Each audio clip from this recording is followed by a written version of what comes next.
Oui, je sais, ça fait des semaines que je n'ai pas posté sur YouTube, mais je ne reviens pas les mains vides. Je vous ai parlé de ce livre pendant plusieurs semaines, dans quelques-unes de mes vidéos, etc. Et on va avoir l'occasion d'en parler en long, en large, en travers, puisque oui, j'ai sorti mon tout premier livre.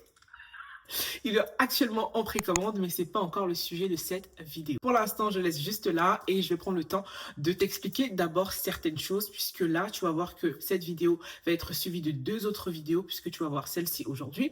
Une seconde vidéo demain qui sera dédiée complètement à mon livre et je vais raconter plein de choses, les coulisses, etc. Et comment tu peux te le procurer.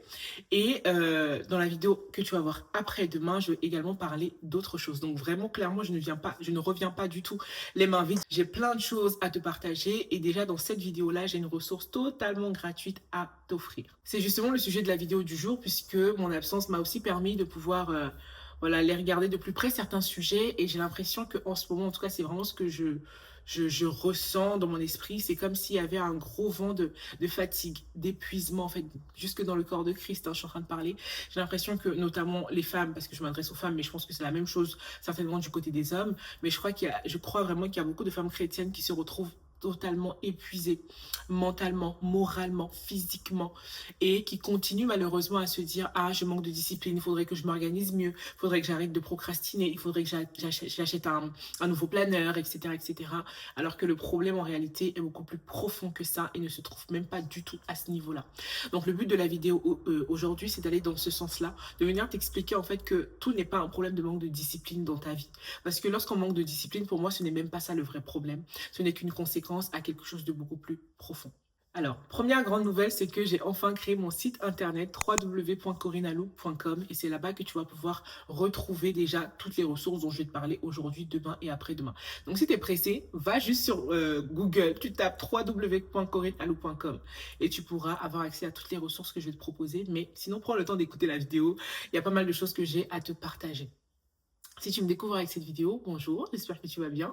Je m'appelle Corinne et j'accompagne les femmes chrétiennes à structurer, lancer et développer leur business en ligne aligné à leur appel. Et il faut savoir que je fais vraiment un focus sur le corps, sur l'importance en fait de se réconcilier avec son corps avant de pouvoir se lancer dans l'entrepreneuriat parce que pour moi, c'est l'un des points qui va bloquer énormément de femmes en fait en réalité il y a plein de femmes qui ont reçu quelque chose de la part de Dieu qui connaissent leur appel mais qui n'arrivent pas à se lancer et qui se disent justement ah bah je manque de discipline, je procrastine, etc. Mais pourquoi en fait? Qu'est-ce qu'il y a vraiment au fond de tout ça? C'est la raison pour laquelle j'ai écrit ce livre justement parce que le sous-titre c'est restaurer ta perception de ton corps parce que je crois que c'est vraiment le point de départ en fait pour aller casser, on va dire, plein de choses que tu vois dans ta vie aujourd'hui et dont tu en as marre. Comme je disais, je reviens avec un cadeau tout d'abord pour toi. C'est un guide totalement gratuit qui s'appelle 100 signaux que ton corps t'envoie quand tu crois manquer de discipline alors qu'en réalité tu es en surcharge et ce n'est pas un nouveau planeur qui va régler ton problème.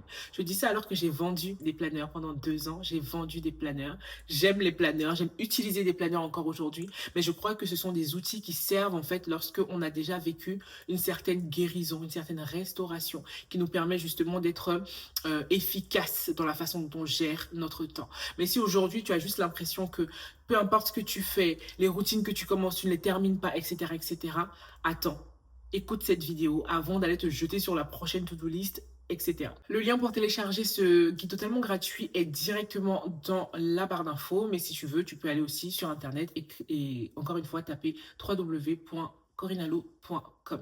Dans ce guide, je te partage vraiment les 100 signaux qui sont soit au niveau directement de ton corps, mais aussi de ton comportement, dans tes relations, etc., qui t'empêchent en fait finalement de pouvoir gérer ton temps correctement et qui te poussent à être dans une forme de surcharge mentale qui t'épuise à un niveau que tu n'imagines même pas. Et à la fin du guide, en fait, ce que je fais, c'est que je viens te partager des directions à aller explorer pour pouvoir justement trouver des solutions à cette problématique. Donc, cette vidéo s'adresse à toi si tu as tendance à tout le temps recommencer une nouvelle routine. Tes mois de janvier, de septembre notamment, là, c'est tout le temps, oui, allez, là, c'est la bonne, je me remets au sport, je commence à mieux manger, je vais mieux m'organiser pour ceci, etc. Je vais m'acheter un planeur, je vais acheter ceci, etc. Ça tient 2, 3 jours, une semaine, 2 semaines, peut-être grand max, et à un moment donné, tu recommences à repousser certaines choses, tu recommences à procrastiner, tu recommences à avoir beaucoup de flou mental, etc. Tu manques de clarté, etc.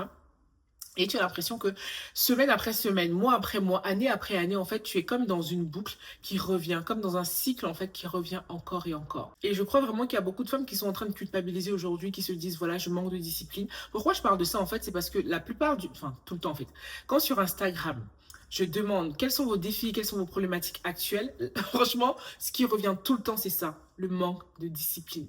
Et je crois qu'il y a beaucoup de femmes, en fait, qui n'ont pas pris le temps d'aller chercher la racine de ce manque de discipline et qui passent leur temps du coup à culpabiliser parce qu'elles pensent que peut-être que les personnes qu'elles suivent sur les réseaux sociaux ont un secret qu'elles n'ont pas encore, qu'elles ne savent pas encore, qu'elles n'ont pas encore, ou qu'il y a des choses vraiment qui sont comme cachées en fait pour elles, qui en les découvrant bah, leur permettra d'un coup de devenir hyper disciplinées. En fait, je suis là pour, en tout cas, te partager ce que je crois être la vérité concernant ça. C'est que vraiment, la discipline est une conséquence de ton système intérieur. C'est une conséquence de la façon dont tu te perçois, en fait. Et peut-être qu'aujourd'hui, tu vois ce symptôme du manque de discipline, mais parce que tu as une vraie surcharge mentale. Tu vis dans un stress qui est chronique, qui est constant. Et du coup, tu as tout un système intérieur qui est en tension permanente. Donc, c'est normal, en fait, que tu aies cette sensation-là de manquer de discipline. C'est pas que tu manques de discipline, c'est simplement que, en fait, ton mode de fonctionnement actuel, c'est vraiment un mode survie. Tu essaies juste de survivre, en fait, dans ta vie actuellement. Et c'est vraiment ça qu'il faut venir travailler. Quand on regarde dans les études qui sont associées à la charge mentale, qu'on regarde un petit peu les symptômes justement de la charge mentale, les symptômes qui reviennent en général, on va voir la fatigue, le stress, l'irritabilité, le cerveau qui est constamment en ébullition. Et cette sensation-là, je ne sais pas si tu l'as déjà eue. Moi, je sais que je l'ai déjà eu à plusieurs reprises, mais cette sensation d'être tout le temps en train d'oublier quelque chose. Tu as l'impression qu'il y a un truc, je devais me rappeler de quelque chose, mais je ne me rappelle pas. J'ai l'impression d'avoir oublié quelque chose.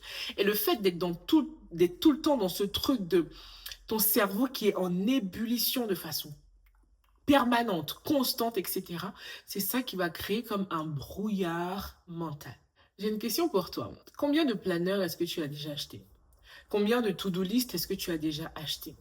Combien de trackers sur les réseaux sociaux est-ce que tu as téléchargé? Tu sais, quand tu vas un peu sur Instagram et qu'on te dit tape tel mot et je t'envoie telle ressource, etc. Combien de fois est-ce que tu as téléchargé des ressources qui ne t'ont servi absolument à rien dans ton organisation? Combien de méthodes d'organisation? Le nombre de fois on m'a demandé, oui, mais quels sont les principes d'organisation que tu utilises? Personnellement, je ne suis pas là dans ma vie en train de me dire, alors aujourd'hui, je vais utiliser tel principe d'organisation et ce serait ça qui m'aiderait à me... Non, non, pas du tout.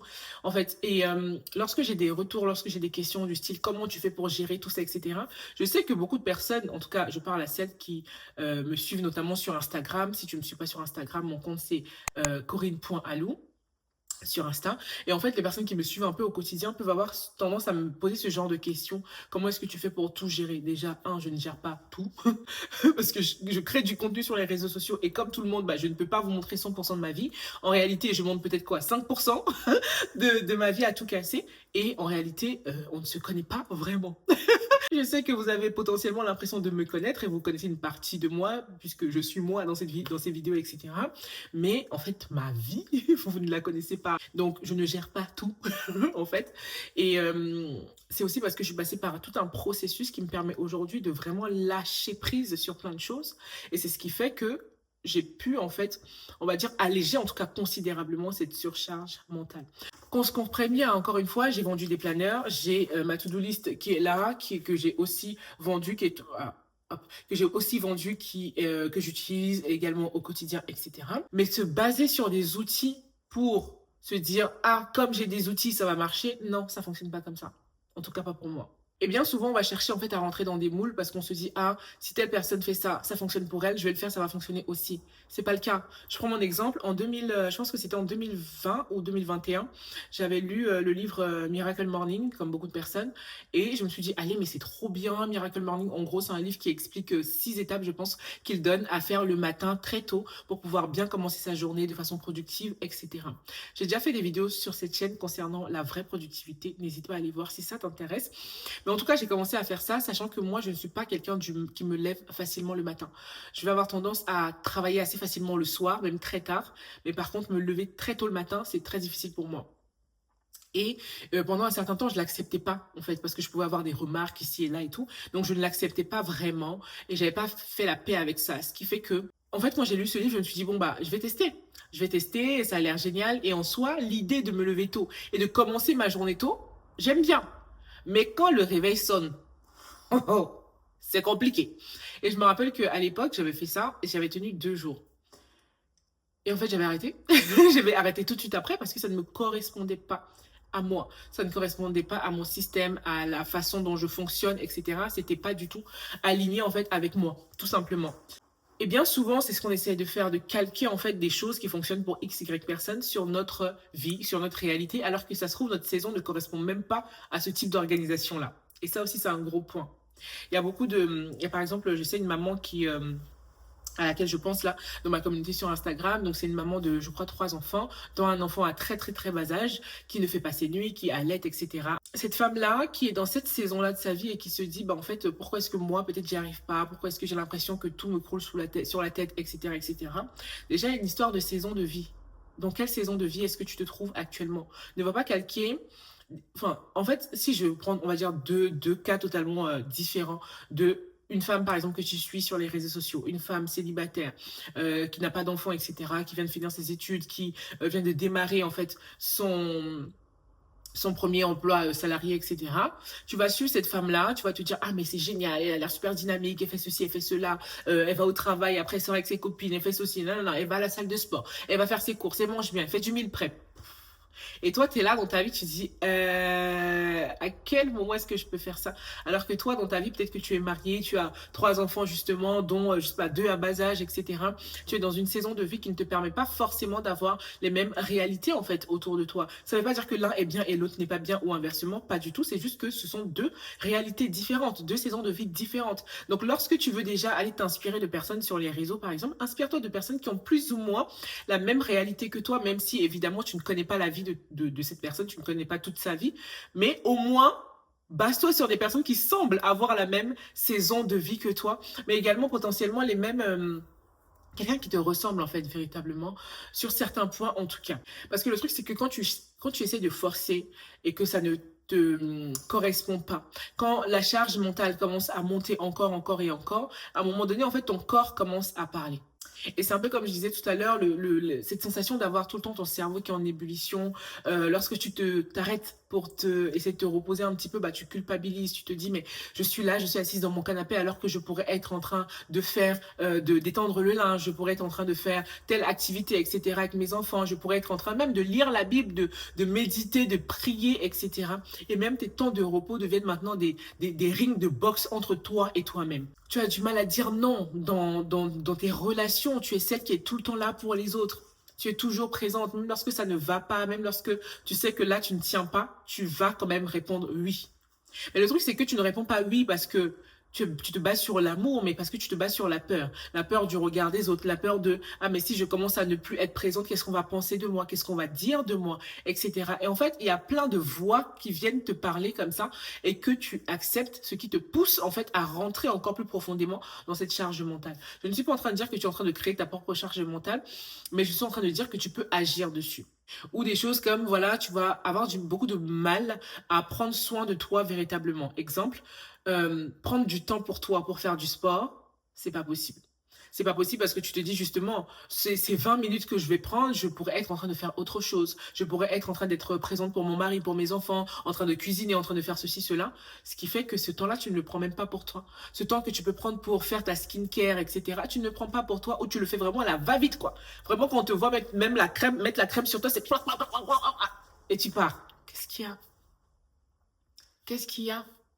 Pourquoi tu es autant pressé? Pourquoi tu es autant sur les dents? Pourquoi est-ce que tu es autant tendu, même dans ton corps? Tu as souvent mal aux épaules, tu as souvent mal au dos, le dos bloqué. Qu'est-ce qu'il y a? Et je t'en parle avec des mots aussi spécifiques parce que je sais de quoi il s'agit, parce que je suis passée par là. Notamment, juste après notre mariage avec mon époux, j'étais vraiment dans une phase de surcharge mentale. À ce moment-là, on n'avait pas encore d'enfants, mais j'ai l'impression que j'avais plus de charge mentale qu'aujourd'hui, en fait. Dans le sens où je voulais tellement tout gérer, tout contrôler, que tout soit parfait, être l'épouse parfaite, etc. Alors que mon mari ne m'a jamais mis la pression sur quoi que ce soit par rapport à ça. Il m'a jamais de la vie euh, ouais, mis de pression ou quoi que ce soit. Vraiment jamais. Je me mettais la pression absolument toute seule. Mais alors toute seule. Parce que je me disais, voilà, on va dire que ceci, on va dire qui on. Un jour, il m'a posé cette question, c'était un vrai déclic pour moi en fait. Il m'a dit, qui c'est qui on. Et j'étais incapable de répondre parce qu'en fait, je ne sais même pas qui. Je ne sais même pas qui était ce on-là, qui faisait que je me mettais une pression incroyable en fait. Donc c'est pour te dire que je ne viens pas te parler d'un piédestal, je viens te parler vraiment de femme à femme, de cœur à cœur tout simplement. Et je t'invite vraiment à télécharger ce guide-là qui va te parler des 100 signaux que ton corps t'envoie lorsque tu penses que tu manques de discipline alors que tu es simplement en surcharge. Parce que j'aimerais vraiment te faire déculpabiliser au travers de cette vidéo. Pas pour que tu deviennes, que tu ne fasses rien. Parce que si tu me suis, tu sais que je suis vraiment une go de l'action. Je crois que c'est vraiment important d'allier sa foi à ses œuvres. C'est ce que la parole nous demande. Mais toujours est-il qu'il y a une phase, en fait, dans laquelle il faut aussi pouvoir s'arrêter. Accepter que, ok, là, ça ne va pas, en fait. Là, ça ne va pas. Je suis en surcharge. Enfin, il y a trop de choses dans ma tête, il y a trop de choses dans mon cerveau. Je suis peut-être proche du burn-out, je suis peut-être proche de l'épuisement parce que c'est pas parce que tu es chrétienne que tu voles au-dessus de ces choses-là, hein, clairement, de ces maladies ou de ces choses qui peuvent arriver dans la vie de quelqu'un. Donc, c'est important parfois de se poser, de se dire non, là, ça ne va pas en fait. Ça ne va pas.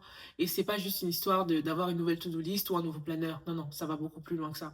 Ça va tellement plus loin que ça en fait. Je t'invite vraiment à télécharger ce guide si cette vidéo t'a parlé.